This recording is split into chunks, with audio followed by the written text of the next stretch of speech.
మెదక్ జిల్లా రామాయంపేట మండల కేంద్రంలోని కమ్యూనిటీ హాస్టల్ భవన్లో శనివారం ప్రపంచ జల దినోత్సవం ఘనంగా నిర్వహించారు.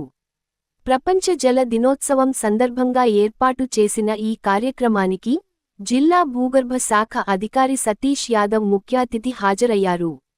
జల దినోత్సవం సందర్భంగా ఏర్పాటు చేస్తున్న చిత్రలేఖనం పోటీలలో విద్యార్థులు గీసిన చిత్రాలను పరిశీలించిన అధికారులు ఉత్తమ ప్రతిభ కనబరిచిన విద్యార్థులకు బహుమతులు ప్రదానం చేశారు.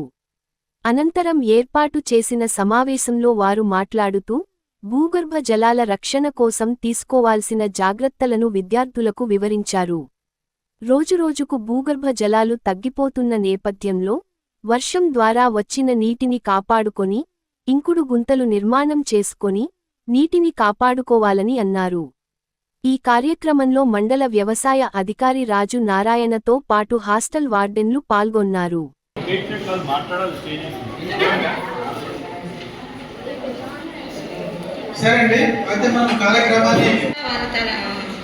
మన పేరెంట్స్ బోర్ బావులలో చూస్తున్నారు, తర్వాత మనము వాటర్ బాటిల్స్లో చూస్తున్నాం, మన పిల్లలు వాటర్ బాటిల్స్ క్యాప్లలో చూస్తారు,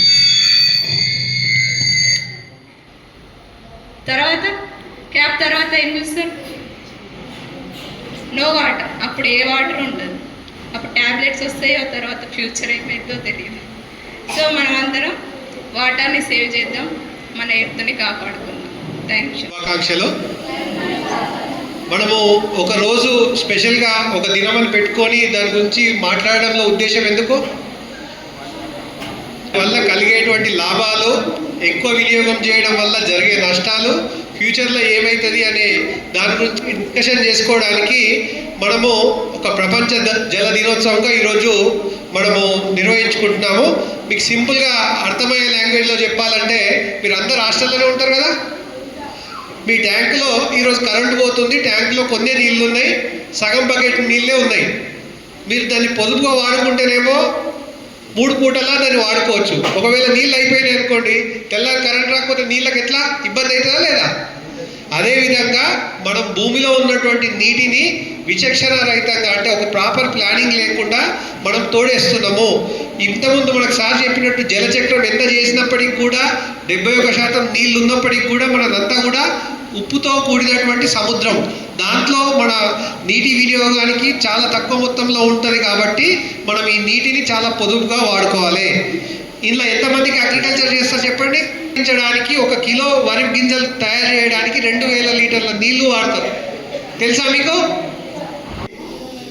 మిషన్ భగీరథ నీళ్ళ నుంచి. ఆ మిషన్ భగీరథ నీళ్ళు ఎక్కడి నుంచి వస్తాయి? తెలుసా? ఇక్కడికి మెదక్కు, మీ రామాయంపేటకి మనకు సింగూరు జలాలు వస్తాయి, లేదంటే ఎస్ఆర్ఎస్పి శ్రీరామ్ సాగర్ ప్రాజెక్ట్ చూసి ఎవరన్నా? ఇక్కడ నుంచి 200 కిలోమీటర్ల దూరంలో ఉన్నది.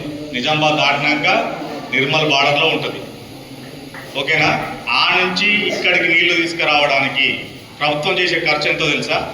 1 లీటర్ నీళ్లకు 15 రూపాయలు ఖర్చు అవుతుంది. 1 లీటర్ నీళ్లు మీకు అక్కడి నుంచి పైప్ లైన్ ద్వారా వేసి మీ హాస్టల్కి సప్లై చేయాలంటే మీకు ఇవాళ ఒక 1000 లీటర్ల నీళ్ళు ఇచ్చిందంటే 15,000 రూపాయలు ప్రభుత్వం ఖర్చు చేస్తుంది మీ మీద. అంటే నీళ్ళకు మీకు నీరు అందివ్వడానికి 15,000 రూపాయలు ఖర్చు చేస్తుంది. మీరు ఒక్కరు పోయి 3 బకెట్ల స్నానం చేసిరంటే 3 బకెట్లు అంటే 60 లీటర్ల నీళ్లు. అంటే మీ స్నానం ఖరీదు ఎంతో తెలుసా? దాదాపుగా 1000 రూపాయలు, 1690, 900 రూపాయలు మీ స్నానం ఖరీదు. ఎప్పుడైనా ఆలోచన చేసినా ఈ నీళ్ళు ఎక్కడి నుంచి వస్తాయో అని? లిటరల్గా సార్ ఇది క్యాలిక్యులేషన్. మనకు గవర్నమెంట్ ఇచ్చే ప్రతి లీటర్కు 15 రూపాయల ఖర్చు వస్తుంది. మేము ఇది ఈ క్యాలిక్యులేషన్ ఎక్కడికి తెలుసా? కామారెడ్డి వరకు వేస్తేనే. ఇంకా మీకు ఎస్ఆర్ఎస్ నుంచి ఇక్కడికి వస్తే ఇంకొంచెం పెరుగుతుంది. సో అంటే మీరు ఎంత కాస్ట్లీ స్నానం చేస్తున్నారంటే రోజుకు మీరు స్నానం చేసే ధర 1000 రూపాయలు. అర్థమవుతుందా? సో మరి మనం ఏం చేయాలా? 3 బకెట్లు చేసేటోళ్ళం ఇంకా కాస్ట్లీ అవుతామని ఇంకా 2 బకెట్లు పెంచుదామా? లేదు, మనం ఇంత ఖర్చు పెట్టి ప్రభుత్వం మన మీద పెడుతుంది కాబట్టి దాన్ని పొదుపుగా వాడుకోవాలా?